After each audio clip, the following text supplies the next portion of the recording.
David and Abraham.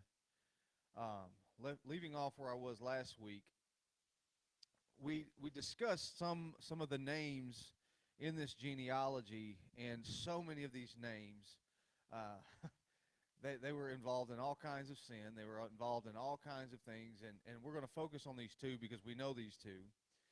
Number one is David, who sinned terribly multiple times. Now, we even, most of us pay attention to the sin with Bathsheba and Uriah when he had this, but David did a lot of bad things.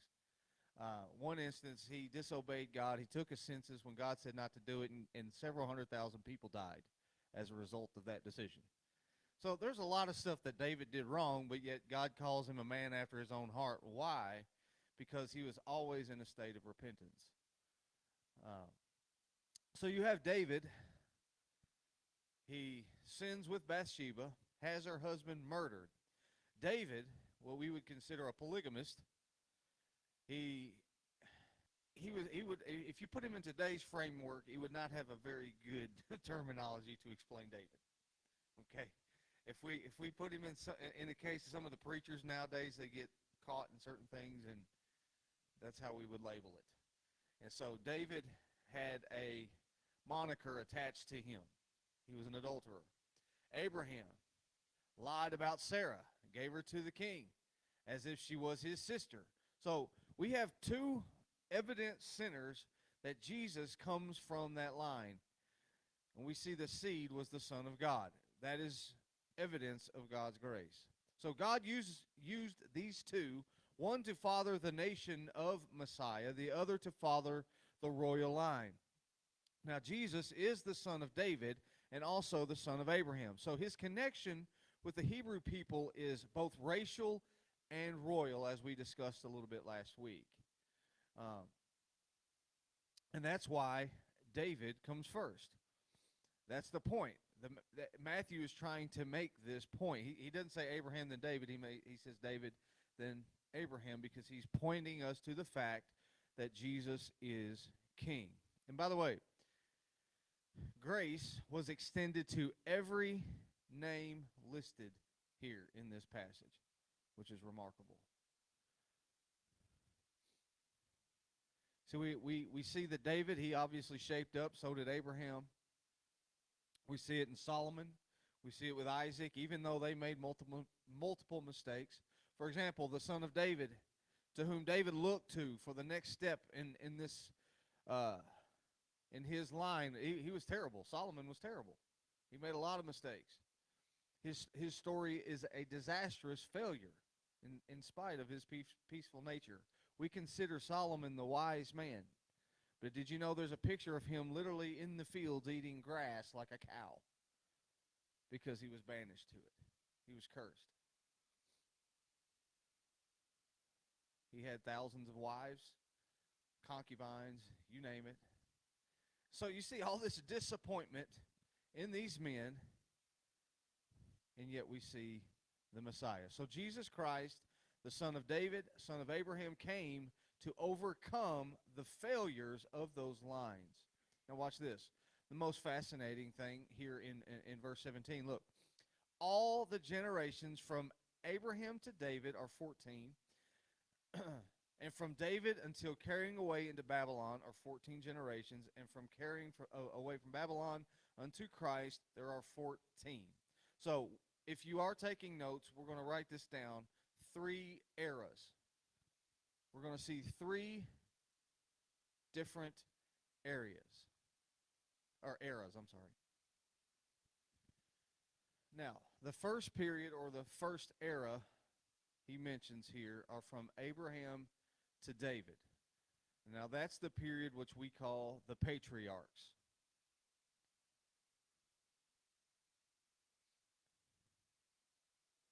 That's the period of Abraham, Isaac, Jacob, Joseph.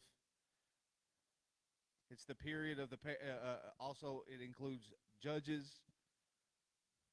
And it's in that period that you have other great patriarchs and great judges and even females like Deborah, Barak, Samson. All of those different characters would fall in that era. I want to give you a little bit of a description of these eras. The patriarchal era, it was a period of heroism, and this was the period where Israel was made famous. It was in this time frame. So, for example, when the Israelites left Egypt, they went into the promised land, they became conquerors, basically. Following that, they went into the period of the judges, which again, you see these mighty heroes, Samson, Gideon, even after following Joshua, you see these great, mighty men. So it was a period of heroism. You see people like Ruth, Jesse, the father of David. It was literally a period of greatness. And honestly, David would be considered as the pinnacle of Israel's existence. So it's like a large arc from Abraham all the way to Christ. And David's period would be like the high point as far as the way their nation. The second period is the period from David to the carrying away of Babylon. This is a period of decline. The first is a period of ascendancy. Again, it peaks at David. And as Israel goes from non-existence at Abraham's time to fame and glory in David's time. And now, the second period is the period of the monarchy.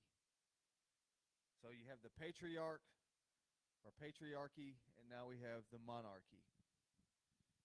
Up until King Saul, Israel had no human king. And the reason why Saul was even appointed is because the people wanted it so badly. And they wanted it so badly, they jumped the gun and hired the guy, or elected the guy, chose the guy that they thought would be best suited for the job, and we all know that was incorrect. God had other plans. But following David, we begin the period of the monarchy. And as soon as the monarchy came with Saul, and you remembered what happened from there, it started going downhill fairly quickly. You know why that is. It's simply when we try to insert our own will and our own agenda and our own methods aside from what God has already ordained, that's when things start to go south. And that's exactly what is happening to the nation of Israel. The reason why they wanted a monarch so bad is simply because all the other nations had one. That was it. It wasn't really for any other purpose. They just wanted to be like everyone else. But in fact, God did not ordain that. His path was what? It was a theocracy. He ruled. God ruled. It wasn't a democracy. It was a theocracy. God was in charge. God made the decisions, and he spoke through the prophets. So, and from David following, you have what we consider the glory days in Solomon. In Solomon's rule, there was a period of peace. There wasn't a lot of fighting. That's when you see them amass the most amount of wealth. It was basically, this was the glory days of the nation of Israel. But after Solomon, tragedy upon tragedy began to strike. And every once in a while, you would get a little glimpse of someone like Jehoshaphat in this genealogy. You would get some good ones. You would get a little glimpse of someone like Hezekiah. You would get a Josiah occasionally, and they were good and godly. But what seems to dominate this genealogy is a lot of Rehoboams, and I'm going to explain to you who these people are, or Manassehs, or Ahazes. These were very evil men. Again, all in the line of David, all in the line of Messiah. By the way, the line of Messiah, the term Messiah is a title. Okay, it's not necessarily a person. It is a title. So these were evil men, and we see this as somewhat of a period of apostasy. And it's a period of degeneracy as well. And ultimately, they end up in captivity under Babylon. So you see a steady decline from Solomon. all the way to their captivity. And so what's the third period? Number 3. The third period is from captivity unto Christ. Now, I'm going to show you something interesting about this period. We don't know hardly anything at all about this period. It's a period shrouded in darkness. It's about 600 years of datelessness. Okay? Names we don't even really know much about, like Abiud in this genealogy, or Zadok or Achim. I'm not going to read all these names again, but we don't really know all of these names. By the way, just a little bit of information here. There are approximately 400 years from the end of Malachi to the beginning of Matthew. So we have no actual word from God. There's no prophet of God until Matthew, when we see John the Baptist. Okay, so from Malachi to John the Baptist is roughly about 400 years. Now, a little bit of more information here. The modern Judaism that we see today, that we see evident during Jesus' time with the Pharisees, the Sadducees, the scribes, and we're going to meet all those folks later, that period began during this time. All of the different rule systems, all of those different things, the rabbis, the different position came out of this period. Okay? And so what they did was they used some of the things from the Old Testament, from the Torah, and they applied it and basically made a man-domineering religion that still exists to this day. And this comes out of that period. So the story of Israel is the story of 3 eras. The national genealogy of Jesus is one of, we'll call it mingled pathos, we'll call it glory. It's one of both heroism and disgrace. It's both renown and obscure. So we see this period of heroism where everybody knows about it, then you see this other side where nobody knows anything. So we see the Christ coming from everything and nothing all at the same time, which is remarkable to me.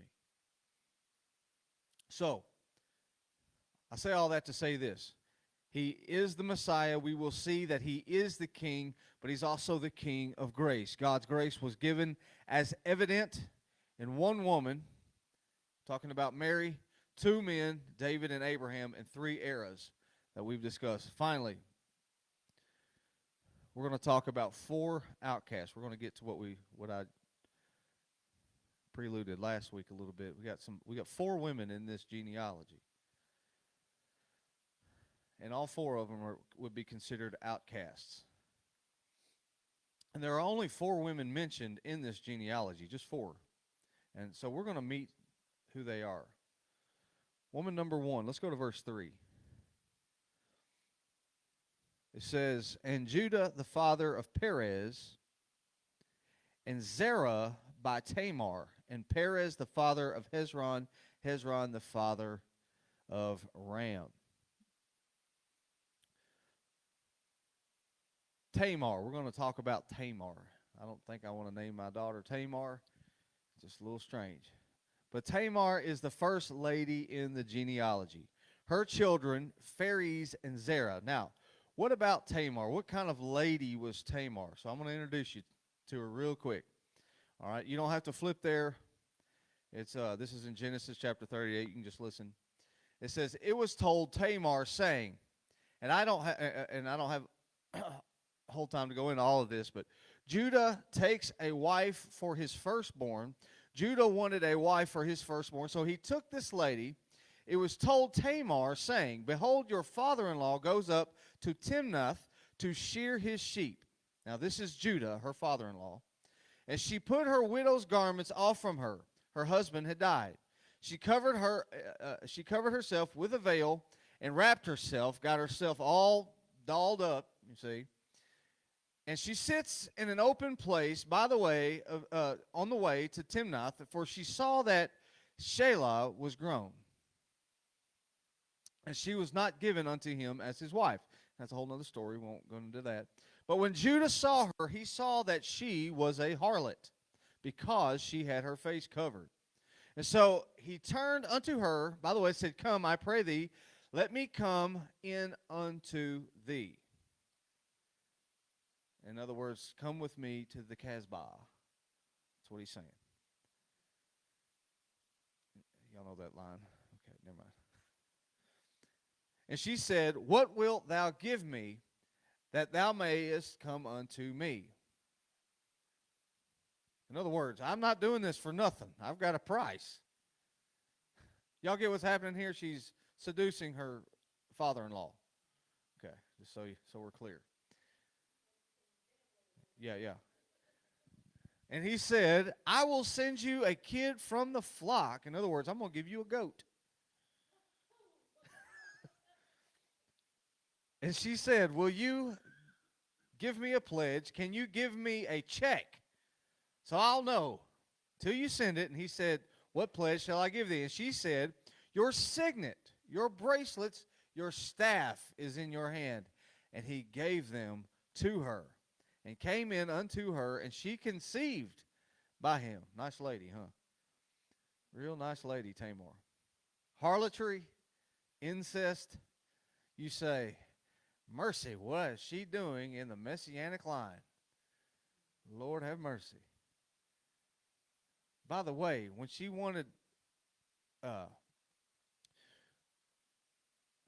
his signet, that means that was like a credit card, by the way. It was a ring that had a sign on it, and they would use wax. And if you stamped that, then you had the approval of whoever owned it to purchase whatever you wanted. So it was the old version of a credit card. And she got it, along with a goat. So, you want to hear the worst part about it? Out of that conception came twins, Pharez and Zerah. You know what's amazing about that? They're the next people in the line of Jesus. Let me introduce you to the next lady. It goes downhill from here. Go to verse 5. And Salmon, the father of Boaz, by Rahab, and Boaz, the father of Obed, by Ruth, and Obed, the father of Jesse. Let's stop there. So Salmon begat Boaz of whom? Rahab. When you say Rahab, what are the next two words that come to your mind? Yeah, or the harlot. Yeah, that's right. I told you. I was warning you. Now, Rahab was a Canaanitess. In other words, she was unclean. She was outcast. She was Gentile, pagan. She was an idolatress. In other words, a very bad lady. She was considered a professional prostitute. Joshua chapter 2 tells us about it. And we don't need to look at it. It says that the spies, when they came into Jericho, went in and came into a harlot's house named Rahab. She was a harlot, a prostitute, but look, from her came Boaz. And do you know something about Boaz? Boaz was a godly man. He was a righteous man. Good man. There's a third lady here, verse 5 again. Boaz had a son named Obed, and Boaz was married to whom? Ruth. You say Ruth was not a prostitute. No. Ruth was lovely. Ruth was not guilty of incest. No, you're right. But you know what Ruth was? She was a Gentile. She was an outcast. The Israelites wanted nothing to do with them. I'll tell you something else. In Genesis 19:30, it's really interesting. Lot went up out of Zoar and dwelt in the mountain, and his two daughters with him, for he feared to dwell in Zoar, and he dwelt in a cave, he and his two daughters. Here's Lot in a cave with his own two daughters. Y'all remember Lot, right? His wife turned to a statue. Same guy. His the firstborn said unto the younger, Our father is old, and there is not a man in the earth to come in unto us after the manner of all the earth. Remember, they just witnessed Sodom and Gomorrah. There's no other fellas around. I'm giving you a little bit of backstory of where Ruth came from, by the way. So, The first says to the younger, our father is old, and there's not a man in the earth to come in unto us after the manner of all the earth. Come, let us make our father drunk with wine, and we will lie with him, that we may preserve seed from our father. This gets crazy, huh? So they're going to get their father drunk and try to get pregnant from their father. Whew. This is in the Bible, folks. That's why we're doing an adult class here. But they made their father drink wine that night. The firstborn went in, lay with their father, and when he arose, he did not perceive what had happened. The next day, the firstborn said to the younger, behold, I lay with him last night. Let us do it again, and you lie with him this time. It's tragic to me that he didn't have backbone enough to say no. All right? Now, the younger arose, lay with him, and he perceived not to know what was going on. And when she arose, thus both the daughters of Lot were with child by their father. Now, this is where it gets more interesting. And the firstborn bore a son and called his name Moab. Moab is the son of the first daughter. This is the same group of people, the Moabites, that Ruth descends from. Again, in the Messianic line. Jesus' line is even tied to this terrible, terrible group of people. By the way, the Moabites were the ones who sacrificed their children to pagan gods in a furnace in order that they may get rain. That's what they did. Horrible, horrible people that was produced from Lot, the nephew of Abraham. And so, you want to know who Ruth was? She was a Moabite. She was born of incest. She herself was our pure lady. She was the wife of Boaz. And you want to hear something wonderful? She became the grandmother of David. She was born of a tribe of people who were guilty of incest, murder. In fact, Deuteronomy 23, verse 3, the whole Moabite nation is cursed by God. You'll see that. God literally curses the whole nation. And her God picks up a cursed lady born of an ancestral relationship with the daughters of Judah and puts her in the line of Messiah. Wow. Those are three of them. That we've got one more left. The next lady in the genealogy at the end of verse 6. Let's read this, and we all know who this is. It says, and Jesse, the father of David, the king, and David was the father of Solomon by the wife of Uriah. It wasn't his first wife, Michal, who Saul appointed. This was Bathsheba. So David begat Solomon of her that had been the wife of Uriah. Who is this? We know it to be Bathsheba. Now, according to 2 Samuel chapter 11 and chapter 12, she was up on the roof. She was sunbathing. David looked down, saw her. First of all, the issue here, David was supposed to have been at war. Like, he was supposed to be fighting. It was normal for the king to be with their soldiers on the battlefield, but this time he was not, because the enemy that they were fighting at the time were presumed to be easier. So he stayed on home. And you see what idle hands will do when you're not doing what you're supposed to be doing. But anyways, on the rooftop, he looks and sees Bathsheba, says, that's the one I want. He brought her over. He had a relationship with her, produced a child. She was an adulteress. And so you've got two harlots, one born out of incest, and an adulteress. And they're the only four ladies mentioned in this genealogy of Jesus Christ. Now, so what is the message when we look at that? Anybody? And we can break down other names, and we will at some point. But what do you think the message is here? Redemption. Yeah, that's a good word. So, again, Two harlots, one born out of incest and adulteress. And now we get, I like the word, I like what you said, redemption. God is the God of grace. Grace. I'm gonna stop for just a minute. There's a difference. We use these two words a lot in our church culture. We use grace and mercy. Two very different words. Okay? Mercy is placed on somebody who is found guilty. Okay? In other words, when God gives mercy, that means he gives mercy to whom he chooses to have mercy, meaning everybody's doomed, but he chooses who he's going to give mercy to. And then grace is a gift that abounds to all. A little bit different term. And I'm glad about that. I think that this genealogy, what's remarkable to me, if we keep this in context, that Matthew is addressing the Jews here, because that's his target audience. He's addressing the Jews, and he's writing down this genealogy. And they know it. They know it. They understand where this falls. It has to.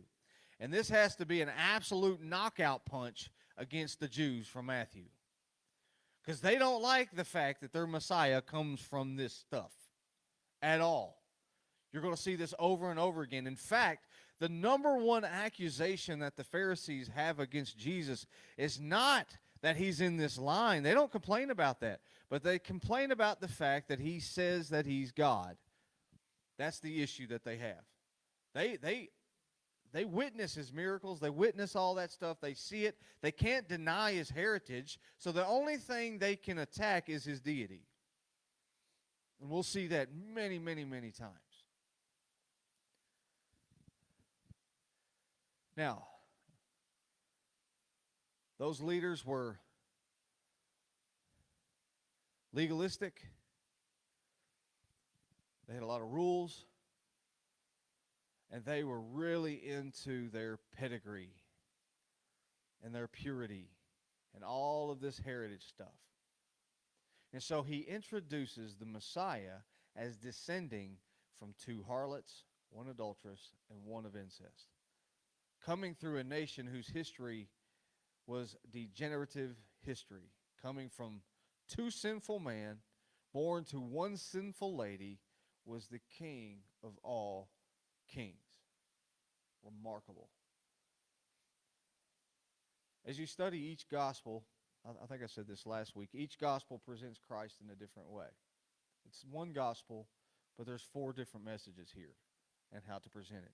And the reason why that's there is so that it can preach to multiple groups of people. We have one addressed to Gentiles. This one addresses the Jews. We have one that addresses God's deity and also his humanity. And so we see evidence through the Gospels that Jesus is who he says he is. And it's validated throughout history, and we see it here in his genealogy. I want to explain this really quick before we go too much farther. Anybody ever study apologetics? Or heard of it? Maybe you've probably heard many preachers talk, like they try to prove the Bible accurately. Somebody like Ken Ham, that would be an example, with the Ark Encounter, the Creation Museum, stuff like that. Well, that would be what we consider the study of apologetics, which is it's a really interesting tool to have, like proving that the Ark existed or proving the case of Christ or the historical evidence, and all that is really interesting to have. It is a really good tool, but I want to make sure that in this study that you're going to see some interesting facts, and I don't want us to get too hung up on that and we miss the message of the gospel, because that's the primary message. Even in Jesus' ministry, he healed the sick, he performed miracles, he did all of these different things, but the primary purpose was the gospel, to forgive sins, to provide a way out. So, I'm going to give a little bit of a prelude. I'm trying to divide my time up rightly. I don't want to start a whole section. Go with me to real quick to verse 18. We're gonna get just a little glimpse into this for a moment, and then we'll move on. Verse 18. we get the birth of Jesus Christ here. Now, this is a little bit different account than Luke's gospel, but we're going to start here. It says, the birth of Jesus Christ took place in this way. When his mother Mary had been betrothed to Joseph, before they came together, she was found to be with child from the Holy Spirit.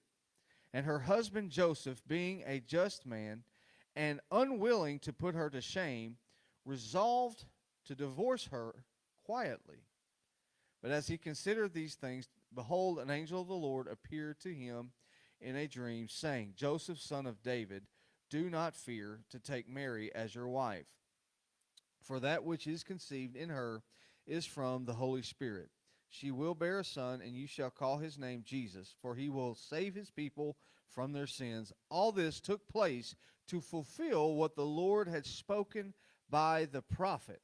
We'll get to this later. Behold, the virgin shall conceive and bear a son, and they shall call his name Emmanuel, which means God with us. And when Joseph woke from sleep, he did as the angel of the Lord commanded him. He took his wife, but knew her not until she had given birth to a son, and he called his name Jesus. If you're taking notes, I'm going to try to, again, I'm working out the time in this class, so I'm having to learn how to space it out with you guys. A little different for me. So what we'll do is we're going to kind of outline what we're going to get into, and so we can be prepared a little bit more for next week, because I really don't want to jump into this next section because it's too good, and we don't have enough time. So in the first section, we get the genealogy, and in the second part of this first chapter, we get the birth of Jesus. Now, chapter 1 proves that Jesus is king of the Jews. Okay? Again, our main theme is Jesus is king. Chapter 2, we're going to see Christ portrayed as the king of the Gentiles, which is remarkable. I think you'll enjoy that part. And then in chapter 3, we see the herald or messenger of the Messiah, which we see in John the Baptist.